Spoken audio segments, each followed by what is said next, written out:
ওম শান্তি। আজকের তারিখ হলো 12 ডিসেম্বর 2021। প্রাতঃমুরলি অব্যক্ত বাপদাদা রিভাইজ কোর্স 9 ডিসেম্বর 1989 মধুবন। ওম শান্তি। আজকের অব্যক্ত মুরলির হেডলাইন হলো যোগযুক্ত যুক্তিযুক্ত হওয়ার যুক্তি। যোগযুক্ত যুক্তিযুক্ত হওয়ার যুক্তি। ওম শান্তি। আজ বাপদাদা তার সকল বাচ্চার মধ্যে থেকে দু ধরনের বাচ্চা দেখছেন, এক সদা যোগযুক্ত আর সব কর্মে যুক্তিযুক্ত। দ্বিতীয় ধরনের তারা যোগী কিন্তু সদা যোগযুক্ত নয় এবং সদা সব কর্মে আপনা থেকে যুক্তিযুক্ত নয়। মনসা বল কর্ম তিনের মধ্যে থেকে কখনো কোনটাই যুক্তিযুক্ত নয়। সাধারণত ব্রাহ্মণ জীবন অর্থাৎ আপনা থেকেই যোগযুক্ত আর সদা যুক্তিযুক্ত।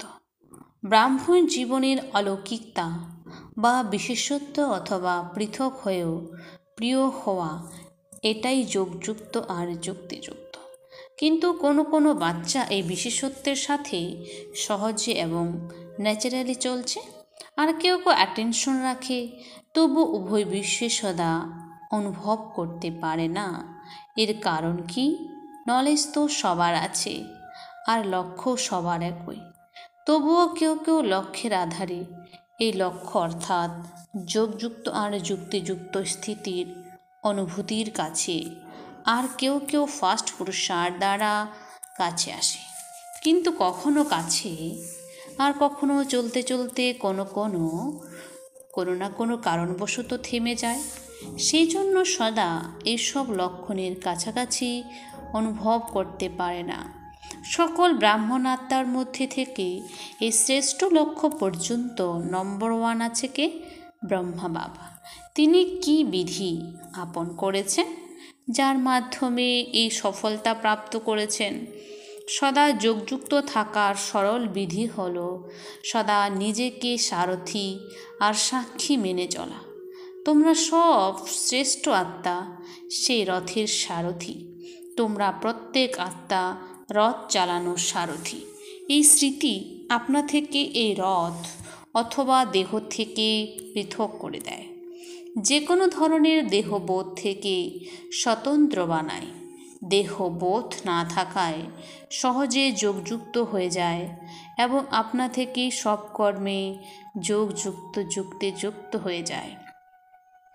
নিজেকে সারথি মনে করায় সব কর্মেন্দ্রিয় নিজের কন্ট্রোলে থাকে, অর্থাৎ সব কর্মেন্দ্রিয়কে সদা লক্ষ্য আর লক্ষণের গন্তব্যের কাছাকাছি নিয়ে আসার কন্ট্রোলিং পাওয়ার এসে যায়। সারথি স্বয়ং কোনো কর্মেন্দ্রের বশ হতে পারে না, কারণ মায়া যখন কারো উপর আঘাত করে তো মায়ার আঘাত করার বিধি হয় এটাই কোনো না কোনো স্থূল কর্মেন্দ্রিয় অথবা সূক্ষ্ম শক্তি মন বুদ্ধি সংস্কার এর পরবশ বানিয়ে দেয়। তোমরা সব সারথি আত্মার যে মহামন্ত্র বশীকরণ মন্ত্র বাবার থেকে প্রাপ্ত হয়েছে তার পরিবর্তন করে বশীকরণের পরিবর্তে বশীভূত করে দেয়।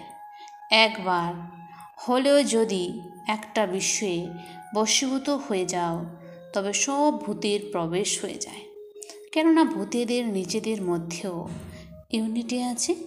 একটা ভূত যদি আসে তো সে সবাইকে আহ্বান করবে, তখন কি হয়? এই ভূত তখন সারথি থেকে স্বার্থ সাধক বানিয়ে দেয়। আর তোমরা কি করো? যখন সারথি বোধের স্মৃতিতে আসো তখন ভূত তাড়ানোর যুদ্ধ করো। যুদ্ধের স্থিতিকে যোগযুক্ত স্থিতি বলা হবে না, সেই জন্য যোগযুক্ত এবং যুক্তিযুক্ত গন্তব্যের কাছে যাওয়ার পরিবর্তে থেমে যাও এবং প্রথম নম্বর স্থিতি থেকে দ্বিতীয় নম্বরে এসে যাও। সারথি অর্থাৎ বশ হয় না, বরং বশ করে চালিত করে। সে বশ হবে না, কিন্তু অন্যকে বশ করে চালিত করে। তাহলে তোমরা সবাইকে সারথি, তাই না? সারথি অর্থাৎ আত্মা অভিমানী, কেননা আত্মাই সারথি। ব্রহ্মা বাবা এই বিধিতে নম্বর 1 সফলতা প্রাপ্ত করেছেন, সেজন্য বাবাও এনার সারথি হয়েছেন। সারথি হওয়ার স্মারক চিহ্ন বাবা করে দেখিয়েছেন, ফলো ফাদার করো। সারথি হয়ে সদা সারথি জীবনে অতি স্বতন্ত্রতা বজায় রেখেও প্রিয় হওয়ার স্থিতির অনুভব করিয়েছেন। কারণ দেহকে অধীন করে বাবা প্রবিষ্ট হন, অর্থাৎ সারথি হন, দেহের অধীর হন না। সেজন্য তিনি স্বতন্ত্র হয়েও প্রিয়। এভাবেই তোমরা সব ব্রাহ্মণ আত্মাও বাবার সমান সারথির স্থিতিতে থাকো।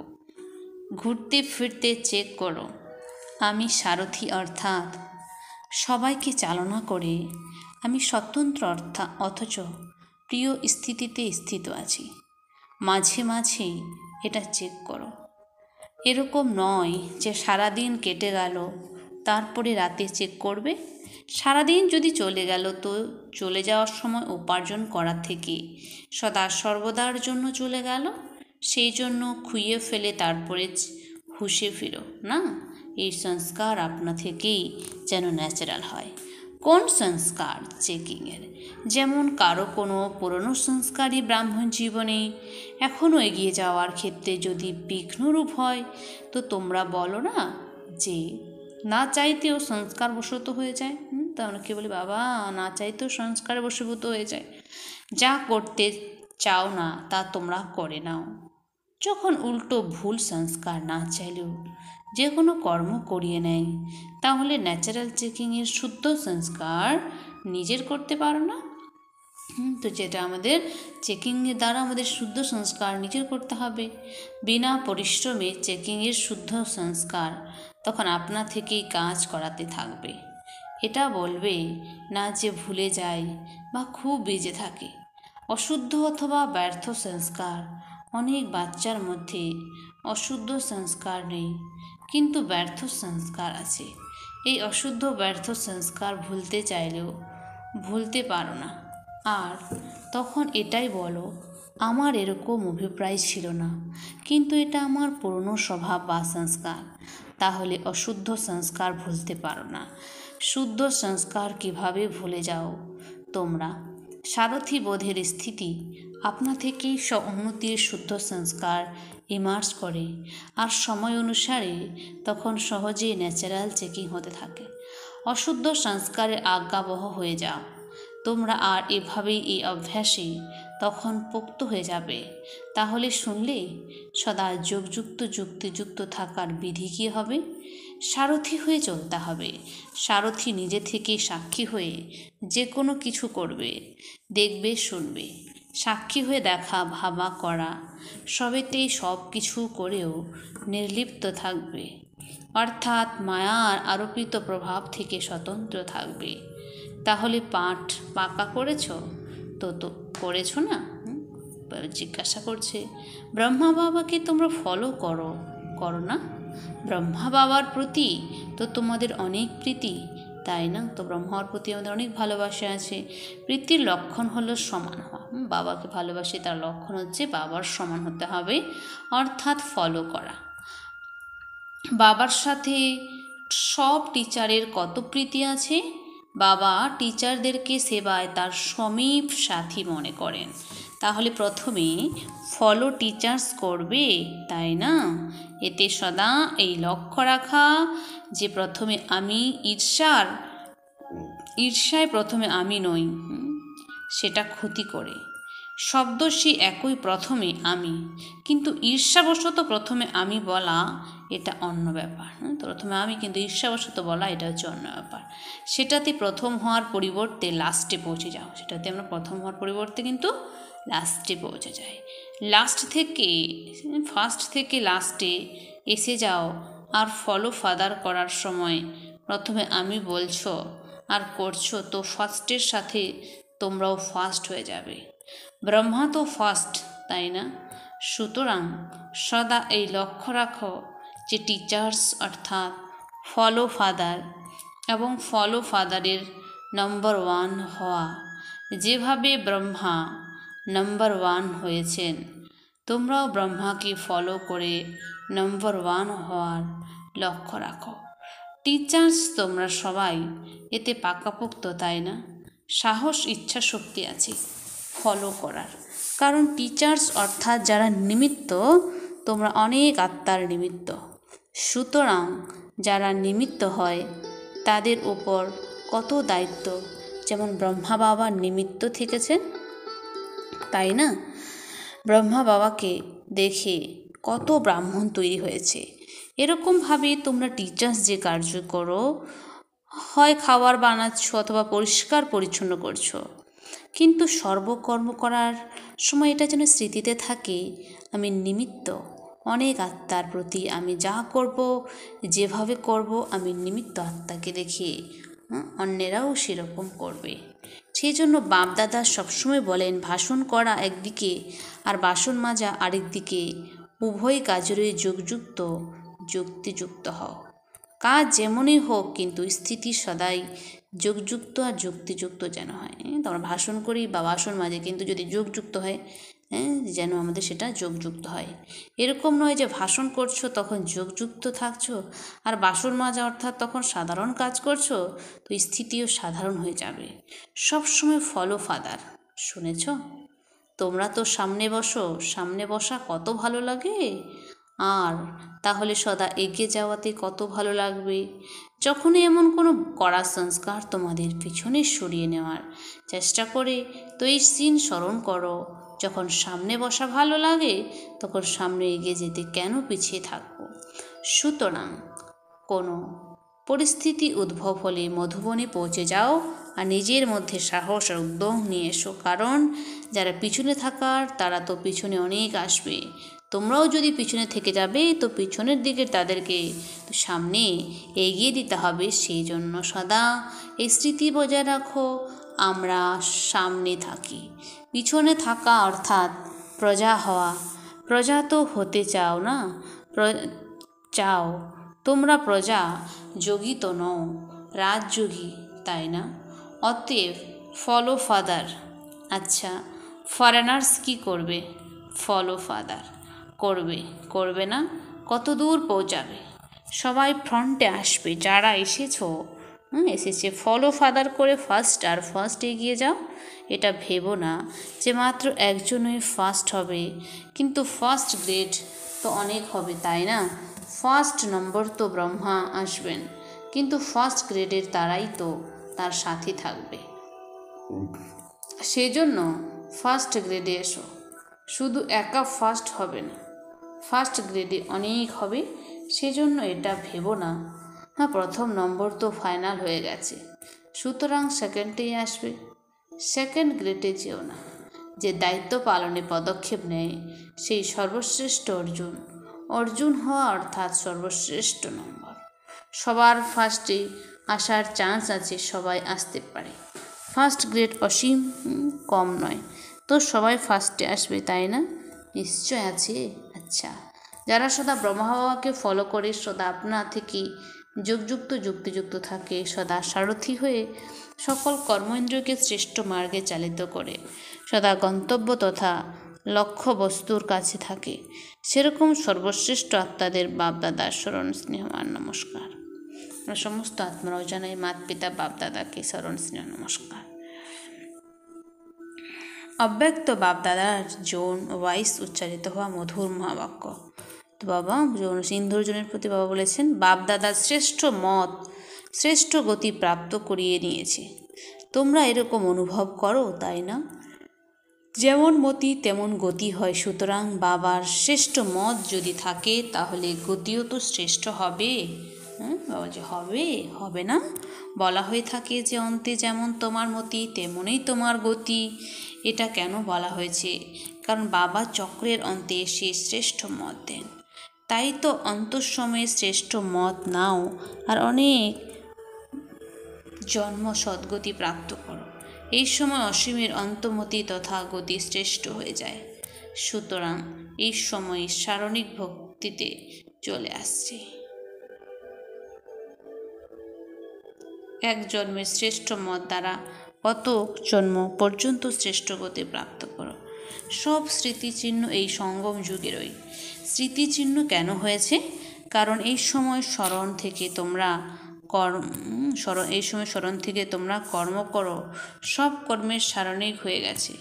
অমৃতবেলায় তোমরা বিধিপূর্বক ওঠো, তাহলে দেখো তোমাদের চিহ্নের চিত্র বিধিপূর্বক জাগানো হয়। কত প্রীতিপূর্ণ ভালোবাসায় তারা জাগায়। জ্বর চিত্র, কিন্তু তবুও তারা স্নেহ হৃদয়ে জাগায়, তারপরে খাওয়ায়, তারপরে আবার শুয়ে দেয়। কারণ এই সময় তোমরা এই সব কিছু বিধিসম্মতভাবে করো। আহারও বিধিপূর্বক খাও, ভোগ নিবেদন করার পরে খাও, তাই না? নাকি যেমন আছে যেমনই খেয়ে নাও, এমন তো নয়।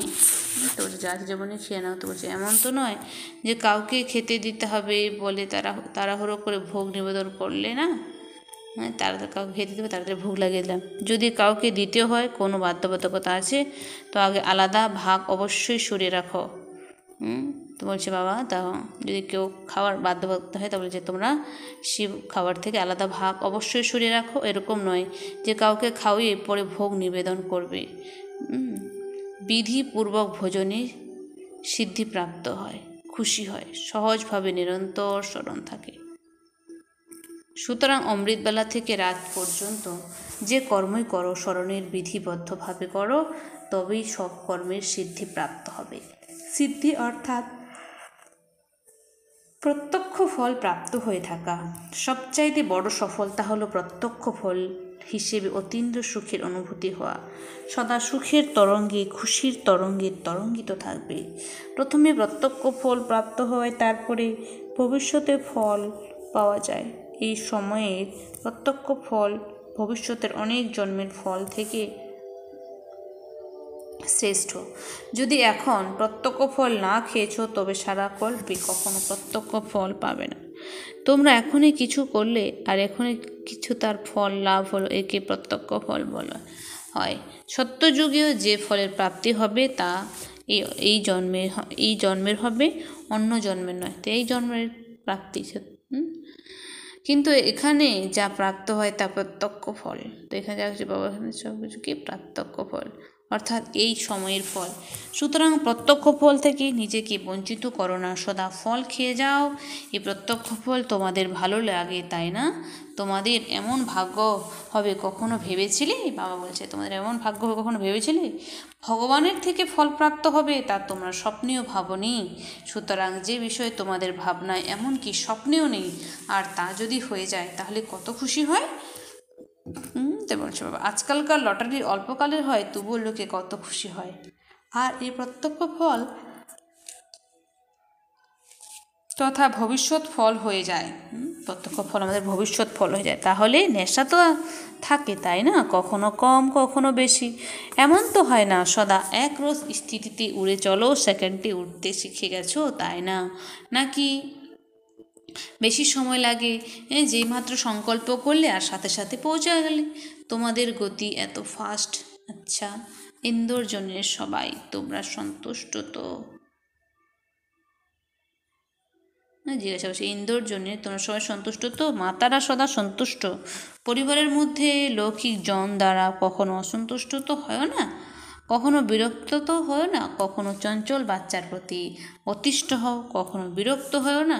তোমরা যত বিরক্ত হয়ে তারা ততই বেশি উত্ত্যক্ত করবে। সেই জন্য ট্রাস্টি হয়ে, সেবাধারী হয়ে সেবা করো।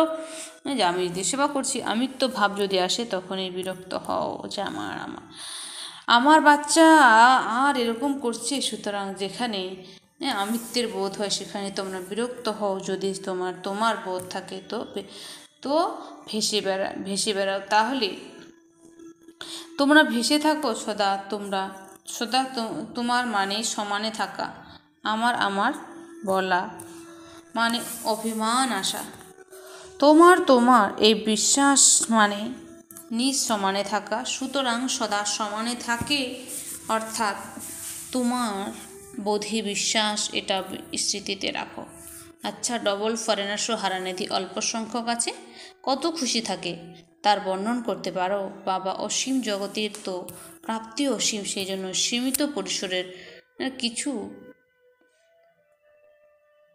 তো বলছে সীমিত পরিসরের কিছু গুনতি করতে পারো না। বাপ দাদা তো ডবল বিদেশি, বাচ্চাদেরকে তীব্র পুরুষার্থের গতিতে দেখে খুশি হন। ভারতবাসী তো ভারতের ব্যাপারে জানে, কিন্তু এরা না জেনেও এত কাছে তীব্র পুরুষার্থী হয়েছে। চমৎকার তো করেছে, তাই না? অতএব তোমরা ডবল লাকি। তো বলছে বাবা তোমরা ডবল লাকি হয়েছ। আর ভারতবাসীর কি নেশা আছে যে আমরাই প্রতিকল্পে অবিনাশী ভারতবাসী হব? অবিনাশী খণ্ড ভারত, এই নেশা আছে না? তোমাদের সকলের নিজস্ব নেশা আছে। সবাইকে ভারতে আসতে হবে, আর তোমরা ভারতে বসে আছো। আচ্ছা, ওম শান্তি।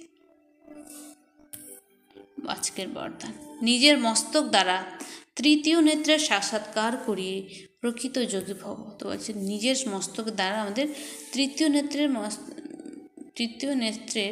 নিজের মস্তক দ্বারা তৃতীয় নেত্রের সাক্ষাৎকার করিয়ে প্রকৃত যোগী ভব। স্পষ্টীকরণ: স্মারক চিহ্ন যোগীর মস্তকে তৃতীয় নেত্র দেখানো হয়। তোমরা প্রকৃত যোগী বাচ্চারও নিজের মস্তক দ্বারা তৃতীয় নেত্রের সাক্ষাৎকার করানোর জন্য সদা বুদ্ধির দ্বারা এক বাবার সঙ্গে থাকো। এক বাবা, দ্বিতীয় আমি, তৃতীয় কেউ নেই। যখন এরকম স্থিতি হবে তখন তৃতীয় নেত্রের সাক্ষাৎকার হবে। যদি বুদ্ধিতে তৃতীয় কেউ এসে যায়, তাহলে তখন তৃতীয় নেত্র বন্ধ হয়ে যাবে। তৃতীয় নেত্র বন্ধ হয়ে যাবে। সেজন্য সর্বদা তৃতীয় নেত্র উন্মুক্ত থাকতে দাও। অতএব স্মরণে রেখে তৃতীয় কেউ নেই। তার স্মরণ রাখতে হবে যে আমার আর তৃতীয় কেউ নেই। এক বাবা, মা, ব্রহ্মা বাবা, শিব বাবা, আর বলছে বাবা তৃতীয় কেউ নেই। জন্য সর্বদা তৃতীয় নেত্র উন্মুক্ত থাকতে দাও। অতএব স্মরণে রাখো তৃতীয় কেউ নেই। স্লোগান: প্রশ্নচিত হওয়া অর্থাৎ অস্থির হওয়া আর উত্তপ্ত করা। প্রশ্নচিত হওয়া অর্থাৎ অস্থির হওয়া আর উত্তপ্ত করা। তো এটা হচ্ছে বাবা আজকের মূল্যে। ওম শান্তি। ধন্যবাদ বাবা আজকের এই মিষ্টি মূল্যের জন্য।